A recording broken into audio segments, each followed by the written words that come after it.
മുഅ്മിനുകളെ, അള്ളാഹുവിന് തഖ്വ ഉള്ളവരായിരിക്കുവാൻ,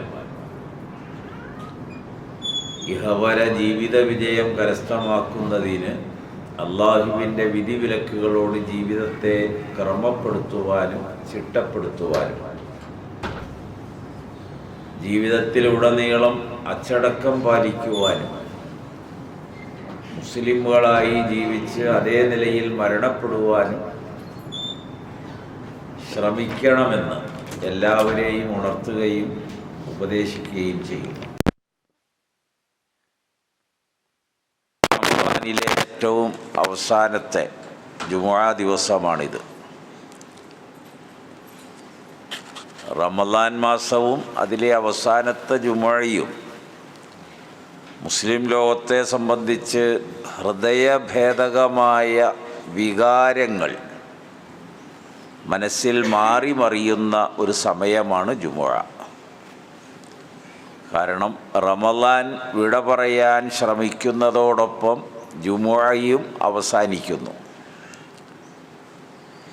ഈജിപ്തിലെ ഒരു വലിയ പണ്ഡിതനായിരുന്നു ഇബ്നു നബാത്തുൽ മിസ്രി എന്ന് പേരുള്ള ഒരാൾ. അദ്ദേഹം ജീവിതകാലത്ത് ചെയ്ത പ്രസംഗം അത് സമാഹരിച്ചതാണ് നബാത്തി ഖുതുബ എന്ന പേരിൽ കേരളത്തിലെ മിക്ക മുസ്ലിം പള്ളികളിലും ഓതുന്നത്. ഖുതുബ ഓതുക എന്ന ഭാഷ വന്നതും അങ്ങനെയാണ്. അതിൽ വെള്ളിയാഴ്ച അവസാന വെള്ളി 5 വെള്ളിയാഴ്ച കണക്കാക്കിയിട്ടാണ് അതിലെഴുതിയിട്ടുള്ളത്, പ്രസംഗിച്ചിട്ടുള്ളത്. അതിൽ അദ്ദേഹത്തിൻ്റെ ഖുതുബയിൽ ജനങ്ങൾ വെള്ളിയാഴ്ച അത്യാവേശപൂർവം ജുമുഅയിൽ ഹാജരാകുന്നത് ഈ ഓരോ നന്മകൾക്കും സലാം പറഞ്ഞ് യാത്ര അയക്കും. അതാണ് ആ നബാത്തി ഖുതുബയുടെ അവസാനമുള്ളത്. അസ്സലാമു അലൈക യാ ഷഹ്റ റമളാൻ. അപ്പോൾ സദസ്സ് അതിന് മറുപടി പറയും. അപ്പോൾ റമളാനിന് അള്ളാഹുവിൻ്റെ അനുഗ്രഹമുണ്ടാകട്ടെ, രക്ഷയുണ്ടാകട്ടെ. കാരണം ആ മാസമാണ് ഖിയാമത്ത് നാളിൽ വിചാരണ ദിവസം വ്യക്തിയുടെ മുൻപിൽ സാക്ഷിയായി നിലനിർത്തപ്പെടുന്നത്. അപ്പം അതുകൊണ്ട് നമ്മൾ അല്ലാഹുമ്മ ജിഅൽ ഹാദ ഷഹ്റ ഷരീഫ് ഷാഹിദൻ ലനാ ലാ ഷാഹിദൻ അലൈന എന്ന് നമ്മൾ പ്രാർത്ഥിക്കുന്നു. റമളാൻ മുസ്ലിം ഉമ്മത്തിൻ്റെ സാക്ഷിയായി വിചാരണ ദിവസം അള്ളാഹു ഹാജരാക്കുന്നൊരു മാസമാണത്. അസ്സലാമു അലൈക യാ ഷഹ്റൽ റഹ്മത്തി വൽ ഗുഫ്റാൻ. അസ്സലാമു അലൈക യാ ഷഹ്റത്ത് തറാവീഹ്. അങ്ങനെ കുറേ സലാം പറയുന്നത് കേൾക്കാൻ കഴിയും. അതിലോരോന്നും ഇവിടെ വിവരിക്കുകയല്ല ഞാൻ. അപ്പോൾ റമളാൻ അവസാനം എന്ന അവസ്ഥയിലേക്ക് എത്തുമ്പോൾ നമ്മൾ ഒരുപാട് കാര്യങ്ങൾ ശ്രദ്ധിക്കേണ്ടതുണ്ട്. അതിലൊന്ന്, ജീവിതത്തിലൊരു അച്ചടക്കം പഠിപ്പിച്ച മാസം ഇതാണ്. ജീവിതത്തിലാണ് അച്ചടക്കം പഠിപ്പിച്ചത്. ഒന്ന്, നമ്മുടെ കാഴ്ചപ്പാടുകളെ നിയന്ത്രിക്കാൻ ഈ മാസത്തിന് കഴിഞ്ഞു. 2, നമ്മുടെ അഭിരുചികൾക്കനുസരിച്ച് നമ്മൾ ചലിക്കുകയല്ല. ഈ മാസം ആവശ്യപ്പെട്ടത് ഏത് രീതിയാണോ ആ രീതിയിൽ ചലിക്കാൻ നമ്മൾ ശ്രമിച്ചു. നമ്മൾ ഉണരുന്നതും ഉറങ്ങുന്നതും എഴുന്നേൽക്കുന്നതും നമസ്കരിക്കുന്നതും ഭക്ഷണം കഴിക്കുന്നതും അങ്ങനെയെല്ലാം. അതാണ് അതിൻ്റെ ഒരു പ്രത്യേകത. ഇബ്നു ഖയ്യിം അദ്ദേഹത്തിൻ്റെ സാദുൽ മആദിൽ പറഞ്ഞ ഒരു വാചകമുണ്ട്. ഭക്ഷണം നിയന്ത്രിച്ചപ്പോൾ തന്നെ ആത്മാവിന് ഉണർവുണ്ടായി. ഒരു മനുഷ്യൻ്റെ ആത്മാവിൻ്റെ തേജസ്സും ഉണർവും അനുഭവപ്പെടുന്നത് അമിത ഭക്ഷണം ഒഴിവാക്കുമ്പോഴാണ്. ഭക്ഷണം കൂടുതൽ കഴിച്ചാൽ അവൻ ക്ഷീണിതനായി മാറും. അപ്പോൾ ഭക്ഷണ നിയന്ത്രണം വലിയൊരു അച്ചടക്കമാണ്. ആത്മ തേജസ്സുകൾ അനുഭവിക്കാൻ കഴിഞ്ഞു. അതുകൊണ്ട് തന്നെ ധാരാളം സമയം ഉണർന്ന മനസ്സോടെ അള്ളാഹുവിലേക്ക് അടുക്കാൻ വിശ്വാസികളെ പ്രാപ്തമാക്കിയത് ഈ മാസമാകുന്നു. അതാണ് ഇബ്നു ഖയ്യിം അലൈഹിർ റഹ്മ സാദുൽ മആദ് അദ്ദേഹം എഴുതിയ 27 കുറിച്ച് എഴുതിയപ്പോൾ പറഞ്ഞ വാചകമാണ് ലൈലത്തുൽ ഖദർ. അപ്പോൾ അച്ചടക്കം പാലിക്കാൻ നമ്മളെ പഠിപ്പിച്ചു. അതുവഴി നമുക്കുണ്ടായ ഒരു പ്രത്യേകത ഒരു സ്വയം പര്യാപ്തതയാണ്. സ്വയം പര്യാപ്തത എന്ന് പറഞ്ഞാൽ മറ്റു മാസങ്ങളിൽ ആവറേജ് 500 രൂപ ചെലവിന് വേണ്ടി വന്നിരുന്ന ഒരു മാസത്തേക്ക് സ്ഥലത്ത് 300 രൂപയിൽ നമുക്കത് നിയന്ത്രിക്കാൻ കഴിഞ്ഞു. അതാണ് ഭക്ഷണത്തിലെ അച്ചടക്കം. അപ്പോൾ ആവശ്യത്തിന് ഭക്ഷണവും കഴിച്ചു, ഉന്മേഷമായ ആത്മീയമായ ഒരവസ്ഥ രൂപപ്പെട്ടു, മനസ്സിന് കുളിർമയുണ്ടായി, ഉന്മേഷമുണ്ടായി. സാമ്പത്തിക അച്ചടക്കവും വളരെ വലുതാണ്. സക്കാത്തിന് ഇസ്ലാമിൽ 2 അർത്ഥമുണ്ട്. അതിലൊന്ന് ശുദ്ധീകരിക്കുക എന്നാണ് അതിൻ്റെ ഒരർത്ഥം. ശുദ്ധി, വൃത്തിയാക്കുക, ശുദ്ധീകരിക്കുക, അഴുക്ക് നീക്കം ചെയ്യുക എന്നൊക്കെയാണ് അതിൻ്റെ ഒരർത്ഥം. 2 വളർച്ച എന്നാണ് രണ്ടാമത്തെ അർത്ഥം. ഈ 2 അർത്ഥവും വിശുദ്ധ ഖുർആനിലെ ആയത്തിന് പൂർണ്ണമായി യോജിക്കുന്നതാണ്. അള്ളാഹുവിൻ്റെ റസൂലിനോട് അള്ളാഹുവിൻ്റെ കൽപ്പന ഖുദു മിൻ അംവാലിഹിം സദഖത്തൻ തുതഹിറുഹും വതുസക്കീഹിം വസല്ലി അലൈഹിം ഇന്ന സ്വലാത്തക സക്കനുൻ ലഹും. നീ അവരുടെ സക്കാത്ത് വാങ്ങുക, അവരെ അതുവഴി ശുദ്ധീകരിക്കും. അങ്ങനെ അവരുടെ സമ്പത്ത് ശുദ്ധീകരിക്കുന്നതോടൊപ്പം അവരെയും ശുദ്ധീകരിക്കുകയാണ്. അപ്പോൾ നമ്മുടെ മനസ്സിൽ ആവശ്യമില്ലാത്ത ദുർമേധസ്സുകൾ ഒരുമിച്ച് കൂടുന്നത് സമ്പത്ത് കൂടുമ്പോഴാണ്. അതിൽ നിന്ന് നാം സക്കാത്ത് നീക്കുമ്പോൾ സമ്പത്ത് ശുദ്ധീകരിക്കപ്പെടുമ്പോൾ മനസ്സ് സഹിയാണ്. അത് പടച്ചവൻ്റെ അടുക്കൽ കുറയുകയല്ല കൂടുകയാണെന്ന് അള്ളാഹു സാക്ഷ്യപ്പെടുത്തുന്നു. അപ്പോൾ 100 110 വർദ്ധിക്കും. അതാണ് സക്കാത്തിന് വളർച്ച, അന്നമാ എന്നർത്ഥം പറയാൻ കാരണം.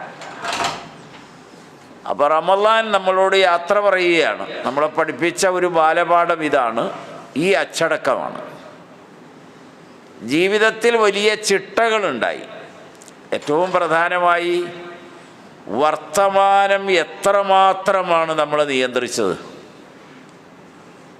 നമുക്കൊന്നും പറയാനില്ലല്ലോ സത്യത്തിൽ.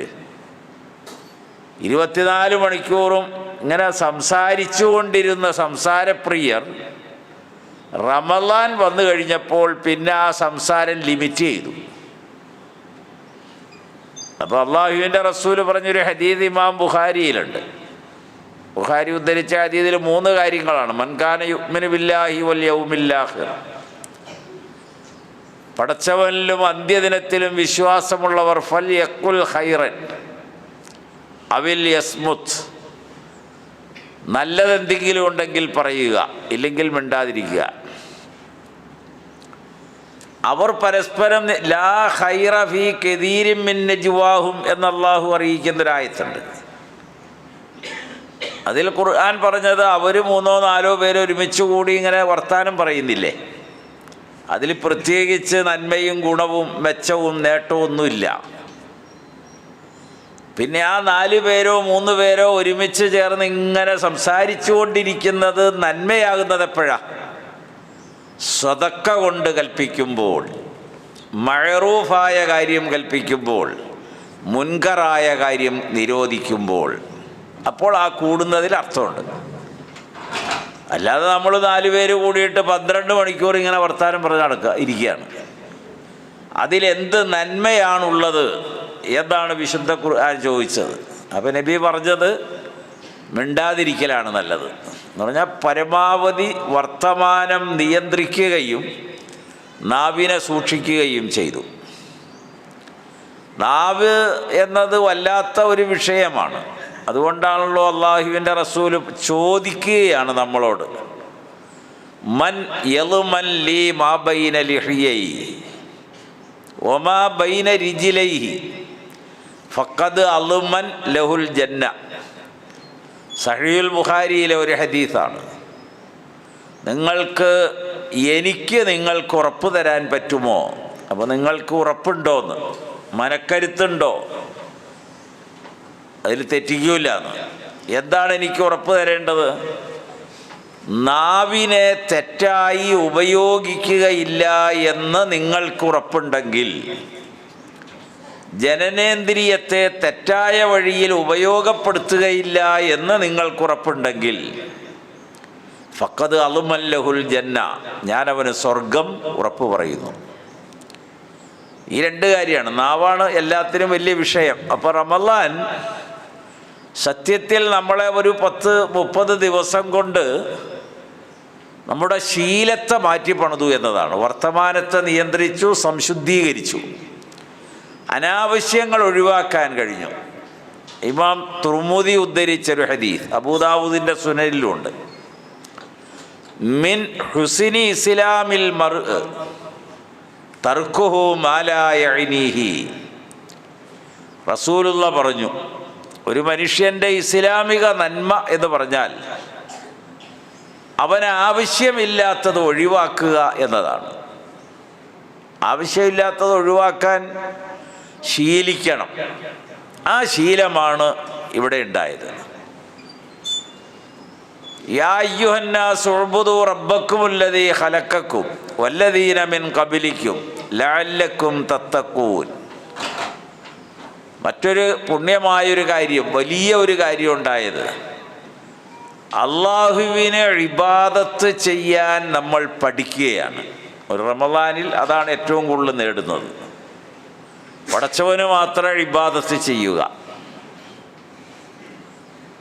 അത് ഒരു ശീലമാണ്. നമസ്കാരവും നോമ്പും സക്കാത്തും ദിക്റും തസ്ബീഹും ദുആയും സ്വലാത്തും അങ്ങനെ തുടങ്ങി എന്തെല്ലാം സൽക്കർമ്മങ്ങളിലേക്കൊരു മനുഷ്യനെ വ്യാപിപ്പിക്കാമോ അതെല്ലാം ചെയ്യുന്നു. അത് പടച്ചവൻ്റെ പ്രീതിക്ക് വേണ്ടി. മനുഷ്യരെ, നിങ്ങളുടെ സൃഷ്ടാവിന് നിങ്ങൾ ഇബാദത്ത് ചെയ്യണം. നിങ്ങൾക്ക് പുറകോട്ട് നോക്കിയാൽ വേറെ ആരെയും വിളിക്കാനും പറയാനും ആരാധിക്കാനും ഇല്ല. എന്താ കാരണം? അവരും സൃഷ്ടികളാണ്. എത്ര ലളിതമായ മറുപടി. ഉഅ്ബുദൂ റബ്ബക്കും അല്ലദീ ഖലഖക്കും, അവനാണ് നിങ്ങളെ സൃഷ്ടിച്ചത്. വല്ലദീന മിൻ ഖബലിക്കും, നിങ്ങൾക്ക് മുൻപ് ഭൂതലത്തിൽ ജീവിച്ചു പോയ എല്ലാവരും സൃഷ്ടികളാണ്. അള്ളാഹു തന്നെയാണ് അവരെ സൃഷ്ടിച്ചത്. പിന്നെ അവരെ വിളിക്കണ്ടല്ലോ.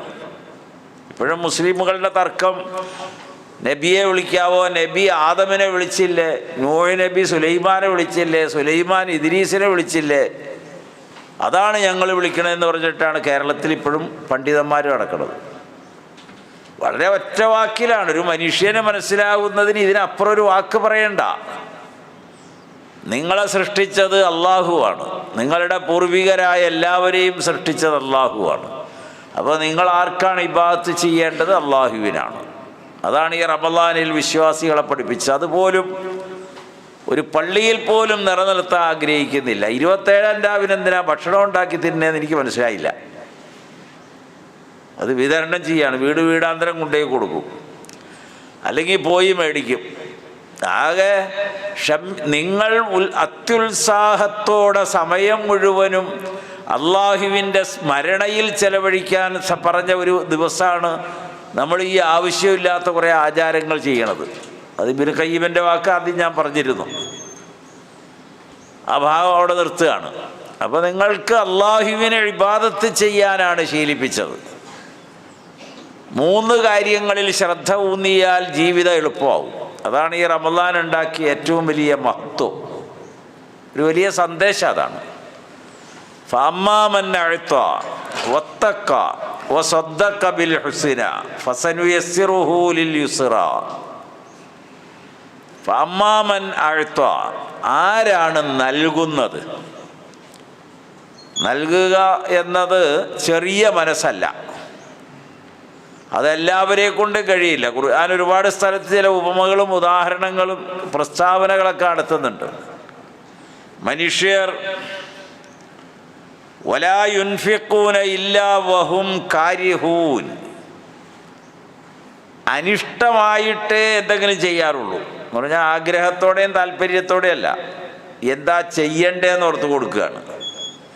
ഇവരെ പിണക്കാൻ പറ്റൂലല്ലോ, ഇവരെ ഇറക്കി വിടാൻ പറ്റൂല, അവരോട് മത്സരിക്കാനും പറ്റില്ല. ഇനി അടുത്ത ഭരണം അവർക്ക് വരുമ്പോൾ അവർ നമ്മളെ പിടിക്കുകയും അങ്ങനെ പലതും. അപ്പോൾ അവർ ചെലവ് ചെയ്യുന്നത് വെറുപ്പോടുകൂടിയാണ്, തുറന്ന മനസ്സിലും സന്തോഷത്തിലുമല്ല. റമളാൻ ഒരു വിശ്വാസിയെ പ്രാപ്തമാക്കിയത് തുറന്ന മനസ്സോടെ, പ്രതിഫലം ആഗ്രഹിച്ചുകൊണ്ട്, അള്ളാഹുവിൽ നിന്ന് മഹ്ശറയിൽ കൂലി ആഗ്രഹിച്ച് ദാനധർമ്മത്തിൽ അത് വളരെ അനുസ്യൂതമായി 30 ദിനരാത്രങ്ങളും ദാനധർമ്മത്തിൻ്റെ സമയമായി അവൻ ഉപയോഗപ്പെടുത്താൻ പഠിച്ചു. വലിയ സന്തോഷമാണ്. ആരെങ്കിലും വന്നില്ലെങ്കിൽ, വീട്ടിൽ ആരെങ്കിലും വിളിക്കാൻ കഴിഞ്ഞില്ലെങ്കിൽ, ആരെങ്കിലും സഹായിക്കാൻ കഴിഞ്ഞില്ലെങ്കിൽ അതൊരു വിഷമം തോന്നണം. അതാണ് അതിൻ്റെ ഒരു പ്രത്യേകത. അതങ്ങനെ ഒരാളെ പഠിപ്പിച്ച മാസമാണിത്. ഫഅമ്മാമൻ അഅ്ത, നൽകുക.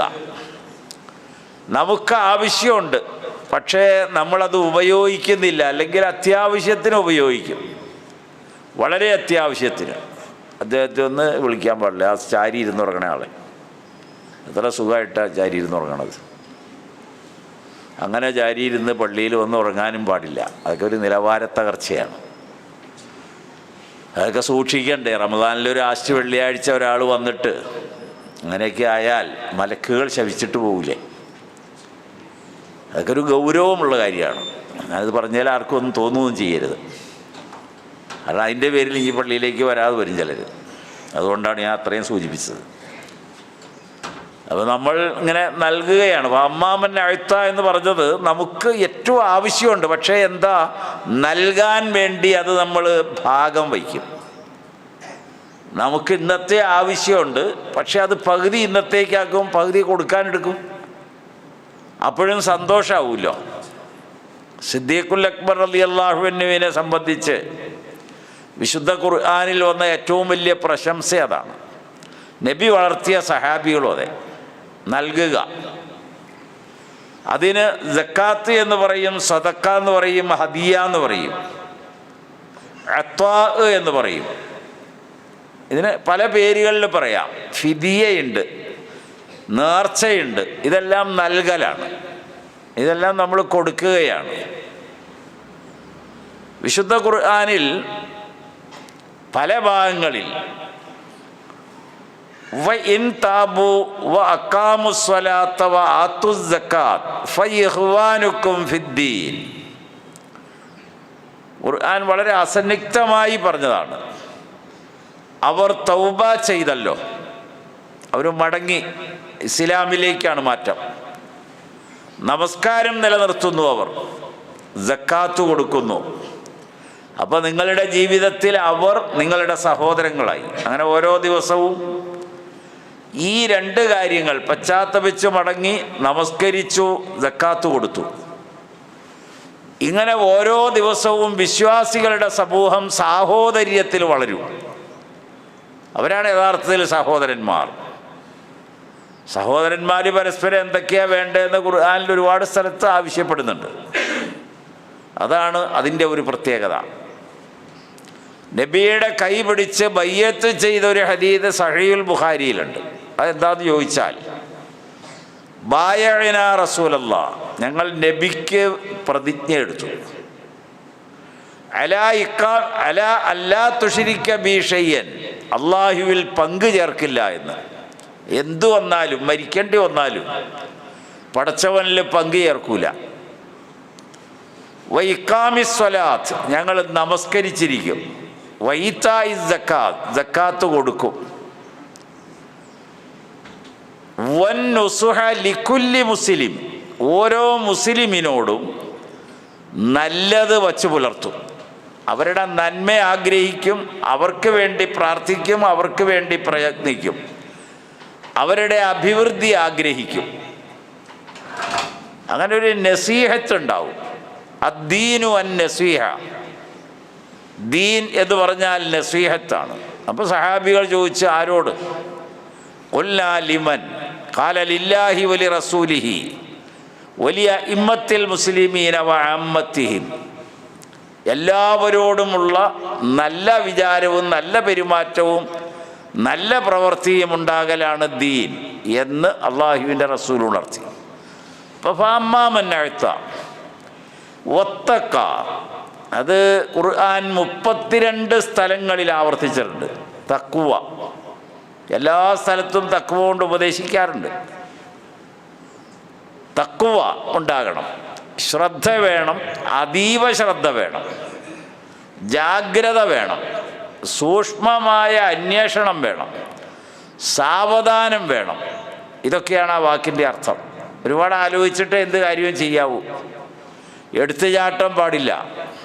അങ്ങനെ ജീവിതത്തെ പതനത്തിൽ കൊണ്ടുപോയി ചാടിക്കാതെ, ആപത്തിൽ ചാടിക്കാതെ, നാശത്തിൽ ചാടിക്കാതെ വളരെ ജാഗ്രതയോടെ വേണം നിങ്ങൾക്ക് ജീവിക്കാൻ. അത് അല്ലാഹുവിൻ്റെ കൽപ്പനകൾ പാലിക്കണം.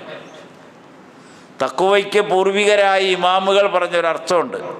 അൽ ഇംതിസാലു അവാമിരില്ല വ ഇജ്തിനാബു നവാഹിഹി, അല്ലാഹുവിൻ്റെ കൽപ്പനകൾ പിന്തുടരുക, പാലിക്കുക, നിരോധനങ്ങൾ ഒഴിവാക്കുക. അതിൻ്റെ പേര് തഖ്വ എന്ന് പറയും. ഫതഹുൽ ബാരിയിൽ അങ്ങനെയാണ് ഇബ്നു ഹജർ തഖ്വയ്ക്ക് അർത്ഥം പറഞ്ഞത്. അള്ളാഹു കൽപ്പിച്ചത് എന്തോ ആ കൽപ്പിച്ചത് നമ്മൾ ചെയ്യാൻ ശ്രമിക്കണം, നിരോധിച്ച് ജീവിതത്തിൽ നിന്ന് ഒഴിവാക്കാൻ പഠിക്കണം. ഇതാണ് തഖ്വ. വസദ്ദഖ ബിൽ ഹുസ്ന, ഏറ്റവും അഭികാമ്യമായത്, നന്മ നിറഞ്ഞത്, പുണ്യമുള്ളത്, ഉത്തമമായത്, ഏറ്റവും ശരിയായത് അത് നിങ്ങൾ സ്വീകരിക്കണം, പിന്തുടരണം. അത് ഖുർആനെ സംബന്ധിച്ച് അള്ളാഹു അറിയിച്ചതാണെന്നാണ് ഇമാമുകളുടെ അഭിപ്രായം തഫ്സീറുകളിൽ. അതല്ല, ഒരാശയം തന്നെ വ്യത്യസ്ത അഭിപ്രായത്തിലും അന്വേഷണത്തിലും ഫലത്തിലും പ്രകടിപ്പിക്കാറുണ്ട്. അതെല്ലാം കേട്ടിട്ട് അതിലേറ്റവും ഉത്തമമായത് ഉൾക്കൊള്ളുന്നതിനെ സംബന്ധിച്ചായി പറഞ്ഞതെന്നാണ് വേറെ ചില അഭിപ്രായങ്ങൾ. ഫസനു യസ്സിറുഹു ലിൽ യുസ്റ, എന്നാൽ അവർക്ക് ജീവിതത്തെ എളുപ്പമാക്കി കൊടുക്കും. ജീവിതം എളുപ്പമാണ്, ഒന്നോടെ എളുപ്പമാക്കും. ഇതാണ് ഖുർആൻ പഠിപ്പിച്ചത്. അപ്പം ഈ ഒരു മാസം വിശ്വാസികളെ വലിയ അളവിലാണ് സ്വാധീനിച്ചത്. നന്മയിൽ, അനുഗ്രഹത്തിൽ, പുണ്യത്തിൽ, സൽക്കർമ്മങ്ങളിൽ, സഹവാസത്തിൽ, ഐക്യപ്പെടലിൽ, ശത്രുത ഒഴിവാക്കലിൽ, പിണക്കങ്ങൾ മാറുന്നതിൽ, ഗ്രഹസന്ദർശനങ്ങളിൽ. ഓരോ ദിവസവും നോമ്പുകാരൻ അവൻ്റെ നോമ്പിനോടൊപ്പം അതേ പ്രതിഫലം തത്തുല്യമായി അവൻ കരസ്ഥമാക്കുന്നു മറ്റൊരാളെ കൂടി നോമ്പ് ഉറപ്പിച്ചുകൊണ്ട്. ഇതൊക്കെ ഈ മാസം ഉണ്ടായ ഗുണമാണ്. സ്വയം നോമ്പ് തുറക്കുന്ന ഒരാൾ വേറൊരാൾക്ക് ഒരു ഗ്ലാസ് വെള്ളം കൊടുത്താൽ മതി, കാരയ്ക്ക കൊടുത്താൽ മതി. അങ്ങനെ അതിൻ്റെ പ്രതിഫലവും അങ്ങനെ ദിവസേന അവൻ കരസ്ഥമാക്കുകയാണ് ചെയ്യുന്നത്. ആ ഒരു മാസത്തിൻ്റെ ചിട്ടയിലാണ് ഇപ്പോൾ നമ്മളുള്ളത്. അവിടെയാണ് അവസാനം ഇഅ്തികാഫ് പഠിപ്പിച്ചത്. ഇഅ്തികാഫ് അച്ചടക്കത്തിൻ്റെ പൂർണ്ണ രൂപമാണ്. എല്ലാ മദ്ഹബിൻ്റെ ഇമാമുകളും പറഞ്ഞു, വർത്തമാനം ഒഴിവാക്കണം, അനാവശ്യമായ എല്ലാ ചർച്ച ഒഴിവാക്കണം, ഏകനായിട്ടിരിക്കണം, വേറൊരാളെ നോക്കുകയൊന്നും വേണ്ട, അവനിരിക്കണം. കിടക്കുകയോ ഇരിക്കുകയോ നിസ്കരിക്കുകയോ ഒക്കെ ചെയ്യാം. അവൻ ഏകാഗ്രതയിലാണ്. അവൻ അവൻ്റെ മനസ്സിനെ രൂപപ്പെടുത്തുകയാണ്, ചിന്തയിൽ, അള്ളാഹുവിനെ സ്മരിക്കുന്നതിൽ. വല ദിക്റുല്ലാഹി അക്ബർ. ഇമാമുൽ അഅ്ലം അബൂ ഹനീഫ അലൈഹി റഹ്മയുടെ മദ്ഹബ് പിന്തുടർന്ന് ജുമാ അടക്കുന്ന എല്ലാ പള്ളിയിലും ഖുത്ബ അവസാനിപ്പിക്കുന്ന വാക്ക് ഈ ആയത്താണ്.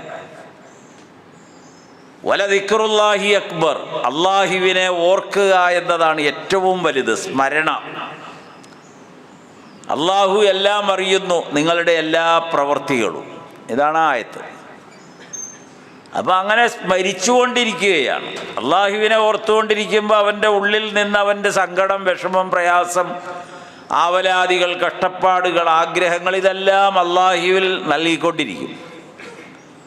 അതാണ് അതിൻ്റെ ഒരു പ്രത്യേകത. വഖാലു ഹസ്ബുനല്ലാഹ്, അവർ പറയുന്ന ഒരു മറുപടി ഉണ്ട്, അതിന് ഒരു ഉത്തരം, അള്ളാഹു മതി ഞങ്ങൾക്ക്.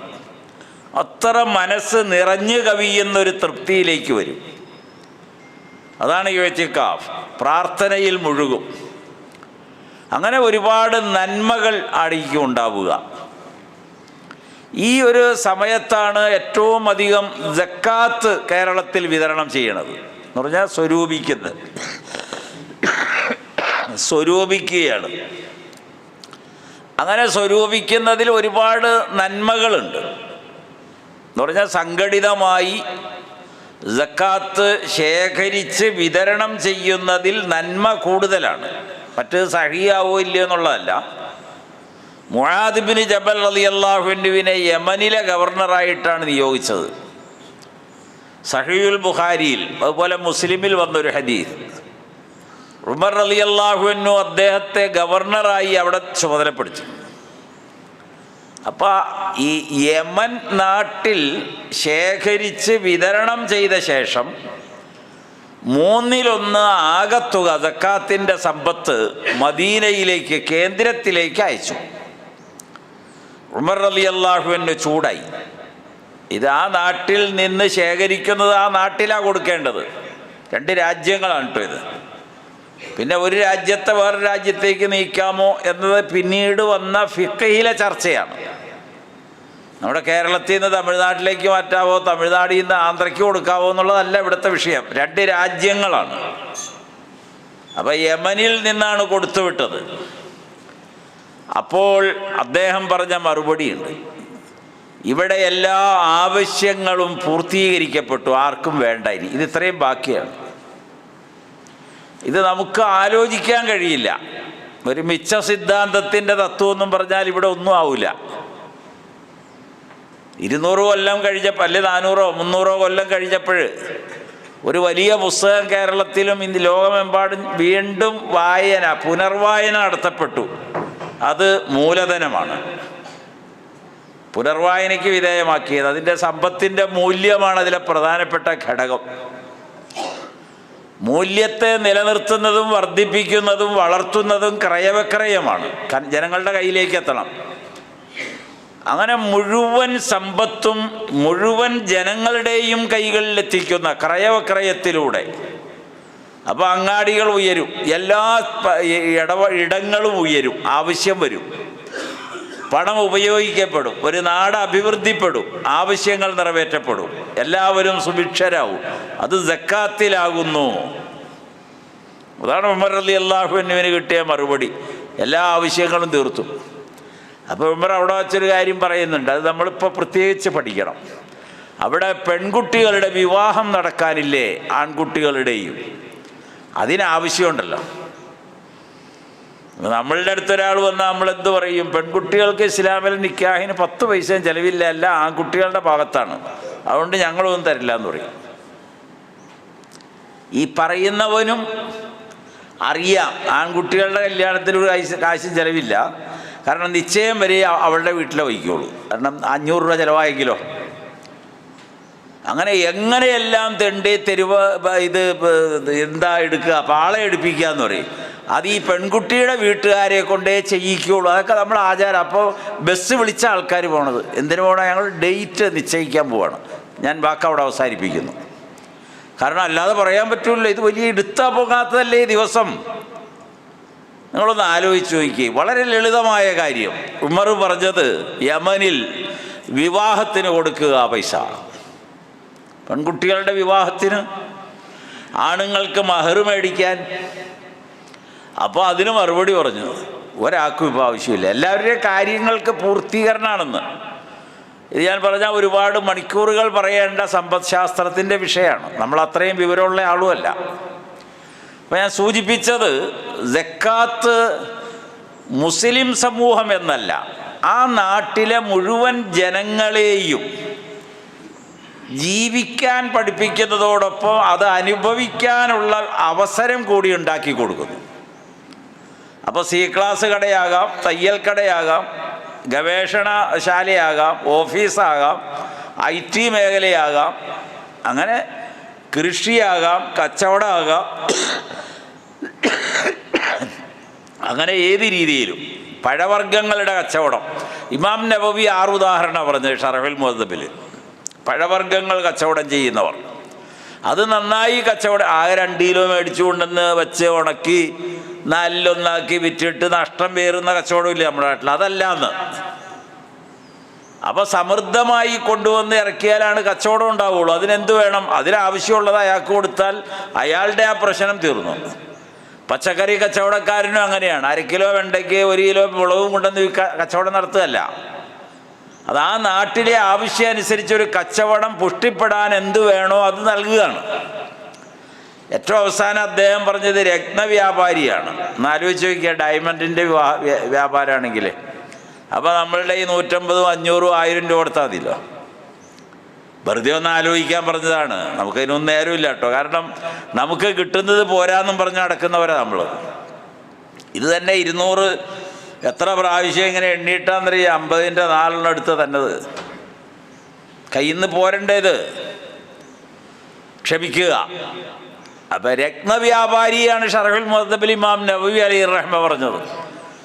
അപ്പോൾ ഡയമണ്ട് കച്ചവടക്കാരന് എത്ര കോടി രൂപ കൊടുത്താൽ ഒരു കച്ചവടം തുടങ്ങാൻ തുടങ്ങണം? ഒരു ചെറിയൊരു പെട്ടിക്കട പോലുള്ള സ്ഥലത്ത് നടത്തിക്കൽ വലുത് വേറെ കാര്യം.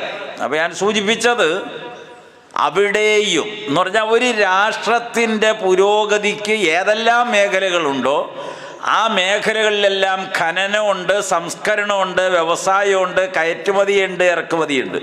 ഇതെല്ലാം സക്കാത്തിൻ്റെ വകുപ്പുകളായി. അതെത്രത്തോളം എന്ന് ചോദിച്ചാൽ ഇമാമുൽ ആലം അബൂ ഹനീഫ അലൈഹി റഹ്മ ഫിഖ്ഹുൽ അക്ബറിൽ പറഞ്ഞത് വെള്ളത്തിന് ആ കാലത്ത് സക്കാത്തിൽ നിന്ന് ഒഴിവാക്കി. ഇന്നാണെങ്കിലോ ഇന്ന് വെള്ളം ഏറ്റവും വലിയൊരു വ്യവസായമാണ്. സക്കാത്ത് ചുമത്തപ്പെടുന്ന ഒരു സന്ദർഭം വരും. അപ്പോൾ ഞാൻ അവിടെ നിർത്തുകയാണ്. അപ്പോൾ ഏറ്റവും അധികം സക്കാത്ത് സ്വരൂപിച്ച് വിതരണം ചെയ്ത് സാധുക്കളുടെ പ്രതീക്ഷകൾ അനുസരിച്ച് അവരിൽ ജീവിതത്തിൽ ഒരു താങ്ങും തണലും വലിയൊരു പിമ്പലവും ശക്തിയൊക്കെ ആയിത്തീരുന്ന മാസം ഇതാണ്. അതുകൊണ്ട് ഈ മാസം വിട പറയുന്നത് നമ്മുടെ ഹൃദയത്തിൽ നൊമ്പരങ്ങൾ ഉണ്ടാക്കുന്ന രൂപത്തിലാവുവാൻ ശ്രമിക്കേണ്ടതുണ്ട്. അള്ളാഹു നാം ഓരോരുത്തരെയും അനുഗ്രഹിക്കുമാറാകട്ടെ.